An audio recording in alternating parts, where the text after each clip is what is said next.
আসসালামু আলাইকুম। আশা করি সকলেই ভালো আছেন। সকলের সুস্বাস্থ্য কামনা করে আরও নতুন একটা রেসিপি নিয়ে হাজির হয়ে গেলাম। আশা করি আপনাদের ভালো লাগবে। আর যদি একটুও ভালো লেগে থাকে তাহলে অবশ্যই আমার ভিডিওটিতে একটা লাইক এবং কমেন্টস করে যাবেন। আর বেশি ভালো লেগে থাকলে বা নতুন নতুন ভিডিও পেতে চাইলে তাহলে আমার চ্যানেলটিকে সাবস্ক্রাইব করে পাশে থাকবেন। এখানে মুরগির বুকের যে হাড় ছাড়া মাংসটা সেগুলো নিয়ে নিয়েছি পরিমাণ মতো।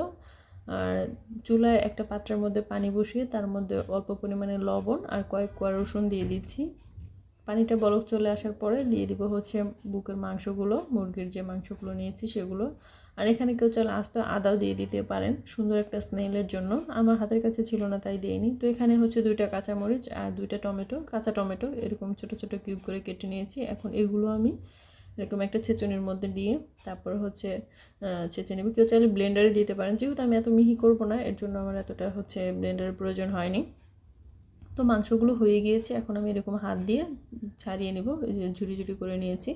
আর যে চিকেনের যে পানিটা সেটা কিন্তু ফেলে দেবে না, সেটা কিন্তু বাচ্চাদের দেখা যায় স্যুপ তৈরি করে দিতে পারেন বা হচ্ছে ভেজিটেবলস করে দিতে পারেন, মানে যে কোনো কিছু করতে পারেন। যেহেতু ওটা চিকেন স্টক হয়ে গিয়েছে তো সুন্দর হচ্ছে স্যুপ করলে হচ্ছে বাচ্চারা খুব সুন্দরভাবে খেয়ে নেবে। আর এখানে হচ্ছে চুলায় 2 টেবিল চামচের একটু বেশি হচ্ছে সরষের তেল দিয়েছি, তার মধ্যে হচ্ছে জিরে দিয়ে দিচ্ছি কিছু, আর হচ্ছে কয়েক কোয়া রসুন দিয়ে দিচ্ছি আস্ত। এগুলো দিয়ে নেড়েচেড়ে কিছুক্ষণ ভেজে নিচ্ছে। তারপরে দিয়ে দিচ্ছি হচ্ছে 1 টেবিল চামচ হচ্ছে আদা বাটা আর হচ্ছে 1 টেবিল চামচ রসুন বাটা। আরও কিছুক্ষণ নেড়েচেড়ে ভেজে নিব যাতে কাঁচা গন্ধটা চলে যায়। তো এখন এখানে যে আমি টমেটোটা কিউব করে ছেঁচে রেখেছি সেটা হচ্ছে দিয়ে দিচ্ছি। টমেটো পেস্ট কিন্তু একদম মিহি হয়ে যায়নি, এটা কিন্তু একদম যে মিহি ভাব সেটা হয়নি, দানা দানা ভাবটা যে আছে সেই রকমভাবেই হয়েছে। তো এটা নেড়ে চেড়ে ভেজে তারপরে আবার হচ্ছে দিয়ে দিচ্ছি এখানে পেঁয়াজ কুচি। এখানে আমি হচ্ছে বড় সাইজের 2টা হচ্ছে পেঁয়াজ কুচি কুচি করে কেটে নিয়েছি। কিছুক্ষণ নেড়ে চেড়ে ভেজে নিয়ে তার মধ্যে দিয়ে দিচ্ছি হলুদ, হাফ চা চামচ হলুদ, হাফ চা চামচ হচ্ছে হাফ চা চামচ থেকে একটু বেশি দিয়েছি মরিচ গুঁড়ো,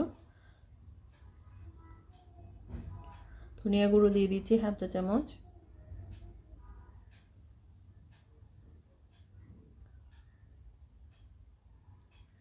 যাতে মশলাটা পুড়ে না যায় সেজন্য আমি হচ্ছে অল্প পরিমাণে পানি দিয়ে দিচ্ছি।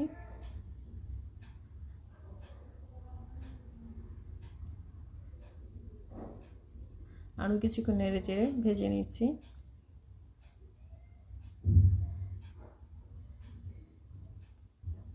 এখন দিয়ে দিচ্ছি আমি মুরগির যে মাংসগুলো হচ্ছে এরকম ছোট ছোট ঝুড়ি ঝুড়ি করে রেখেছি সেগুলো দিয়ে দিচ্ছি, দিয়ে নেড়ে চেড়ে কিছুক্ষণ আবার হচ্ছে ভেজে নিব। এই পর্যায়ে লবণটা দিব। লবণটা দেওয়ার ক্ষেত্রে একটু চিন্তা করে দেবেন, যেহেতু আমি হচ্ছে সিদ্ধ করার সময় লবণ দিয়েছি, তো এতে করে কিন্তু মাংসের মধ্যে লবণ আছে।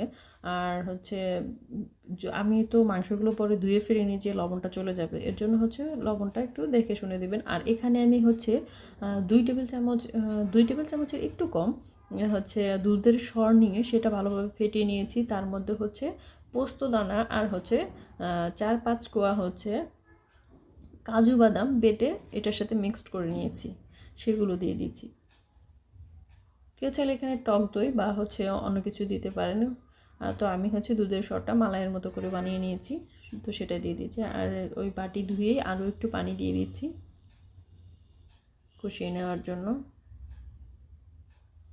আর এটা হতে কিন্তু আহামরি বেশি সময় লাগবে না, যেহেতু হচ্ছে আমি সিদ্ধ করা হচ্ছে বুকের মাংসটা নিয়েছি, তো এটা আহামরি হওয়ার বেশি সময় লাগবে না। তো আমার মনে হলো যে আরও একটু পানি লাগবে, তো এর জন্য আরও একটু পানি দিয়েছি।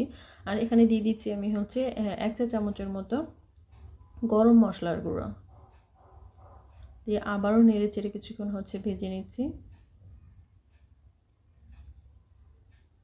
দিয়ে দিচ্ছি চিলি ফ্লেক্স, এটা কিন্তু জাস্ট একটু সুন্দর একটা স্মেলের জন্য, এছাড়া কিছু না। আর এই চিলি ফ্লেক্স কিন্তু আমি নিজে বাসায় তৈরি করে নিয়েছি, সেগুলোই দিয়ে দিচ্ছি। কেউ চাইলে এটা স্কিপ করতে পারেন, যেহেতু জাল পছন্দ না হচ্ছে, অনেকে জাল খেতে পারে না, তাদের জন্য এটা স্কিপ করে যেতে পারেন। আর দিয়ে দিচ্ছি ধনিয়া পাতা কুচি, ধনিয়া পাতা কুচি দিয়ে আরও কিছুক্ষণ একটু নেড়ে চেড়ে ভেজে নিচ্ছি। দেখুন পানি কিন্তু নাই, জাস্ট তেলের মধ্যেই কিন্তু এরকম হচ্ছে ভিজা ভিজা ভাব আছে, এর মধ্যে কিন্তু পানি নেই। তো হয়ে গিয়েছে, নামিয়ে নিয়েছি। তো দেখুন মাশাআল্লাহ কি সুন্দর একটা হচ্ছে কালার আসছে। আর খেতেও আল্লাহর রহমতে অনেক মজার হয়েছে। যে আমি কি বলবো, যেহেতু আমার বাসার অনেকে খেয়েছে, তো তারা বলেছে যে না, অনেক মজার হয়েছে। তো আশা করি আপনাদের ভালো লাগবে। আর যদি ভালো লেগে থাকে তাহলে অবশ্যই আমার চ্যানেলটিকে সাবস্ক্রাইব করে আমার পাশে থাকবেন এবং ভিডিওটি একটু কষ্ট করে ফুল ওয়াচ করে দেখে নেবেন। Thank you.